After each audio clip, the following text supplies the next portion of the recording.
মাযহাব তো চারটাই সহি, তাহলে এক মাযহাবের অনুসারী ব্যক্তি অন্য মাযহাবের কোনো মাসালা গ্রহণ করলে সহি হবে না কেন? ভাইরা আমার, কোনো ব্যক্তি তিনি যদি কোরআন এবং হাদিসের দলিলের ধার বিবেচনা করতে পারেন, এই মাপের ব্যক্তি হন, তাহলে তিনি বিশেষ কোনো মাসআলার ক্ষেত্রে অন্য কোনো মাসআলার, অন্য কোনো ফিকহের, অন্য কোনো মাযহাবের মতের উপরে তিনি আমল করছেন। অনেক ইমামরা আছেন এরকম, অনেক বড় বড় ইমামরা এরকম করেছেন। বিচ্ছিন্ন কোনো বিষয় সেটার প্রতি মানুষকে আহ্বান করছেন না সমাজে বিশৃঙ্খলা ভয়ে, কিন্তু নিজে আমল করছেন।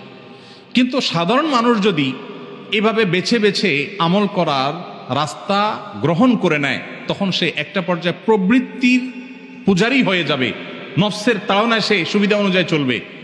আমার কাছে যেমন অনেক সময় মানুষ মাসআলা জিজ্ঞাসা করতে আসে, যদি কেউ 3 তালাক দিয়ে আসছে, এখন 3 তালাকে কি 3 তালাক হয়েছে কিনা এই মাসআলা নিয়ে আসে, আমি বলি আপনি কি আহলে হাদিস নাকি হানাফি?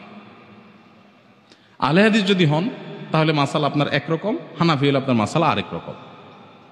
যেহেতু 3 তালাক একসাথে দিলে 3 তালাক হবে, এটা জমহুর ইমামদের মত, হানাফি, শাফি, মালিকি, হাম্বলি, প্রায় সব ইমামদের মত। ওলামায়ে আহলে হাদিস তাদের দৃষ্টিভঙ্গি হলো অন্য আরো কোন ইমামের মতের উপর ভিত্তি করে তারা মনে করেন যে একসাথে 3 তালাক দিলে একটা পদ্ধতি হবে, 3টা হবে না। এখন আপনি মাসালা জিজ্ঞাসা করতে গেছেন, ধরেন একজন এই মাসালা জিজ্ঞাসা করতেছেন আহলে হাদিস হুজুরের কাছে, আপনি মানুষ হলেন হানাফি, কারণ আপনি জানেন যে আহলে হাদিস হুজুর 1 তালাকের ফতোয়া দিবে, তাহলে আপনি আবার আহলে হাদিস হুজুরের কাছে, আপনি মানুষ হলেন হানাফি, কারণ আপনি জানেন যে আহলে হাদিস হুজুর 1 তালাকের ফতোয়া দিবে, তাহলে আপনি আবার করতে পারবেন। এই চান্স নেওয়ার জন্য আপনি গেলেন, এটা হয় কি হয় না? ঠিক এর বিপরীতটাও হয়।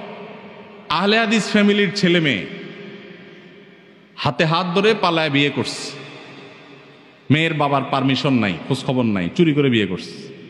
এবার মাসালা জিজ্ঞেস করতে আসছে হানাফি হুজুরের কাছে, হুজুর বিয়ে হয়েছে কিনা? কারণ হানাফি মাযহাব অনুযায়ী বিয়ে হয়ে যায়, কিন্তু উলামায়ে আহলে হাদিস এর মত হলো বিয়ে হবে না।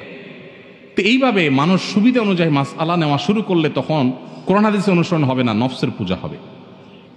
এই নফসের পূজা করলে তখন নাজাত মিলবে না, জাহান্নামে যেতে হবে। সুবিধা অনুযায়ী যদি কেউ মাসআলা এরকম বাছাই বাছাই করে আমল করে, এই রাস্তাটা খোলার বিরাট আশঙ্কা আছে, সেজন্য মূলত উলামায়ে কেরাম নিষেধ করেন। এরপরে প্রশ্ন হলো, যদি কেউ প্রথম রাকাতে ভুলবশত বা ইচ্ছাকৃত সূরা ফাতিহার পর সূরা নাস পড়ে ফেলে, তাহলে দ্বিতীয় রাকাতে তিনি কি করবেন? বিরাট জটিল প্রশ্ন। প্রথম রাকাতে সূরা নাস পড়ে ফেলছেন, সূরা নাসের পরের সূরাটার নাম কি? পরের কোন সূরা আছে আর নাই? তো শেষ রাকাতে, প্রথম রাকাতেই যদি কুল আউযু বিরাব্বিন নাস পড়েন, তাহলে দ্বিতীয় রাকাতে পরে আর সূরা নাই, দ্বিতীয় নামাজে কোন দিক যাবে? সূরার ধারাবাহিকতা রক্ষা করা সুন্নাহ। নামাজের মধ্যে সূরার ধারাবাহিকতা রক্ষা করতে হয়। আপনি আগে ফালাক পড়লে পরে নাস পড়বেন। এখন নাসে যদি আগে পড়ে ফেলেন তো পরে তো আর কিচ্ছু নাই, কি করবেন? এর উত্তর হলো দ্বিতীয় রাকাতে আবারও সূরা নাস পড়বেন, এবং এর কারণে আপনার কোনো গুনাহ হবে না, যেহেতু আপনার অনিচ্ছাকৃত হয়ে গেছে।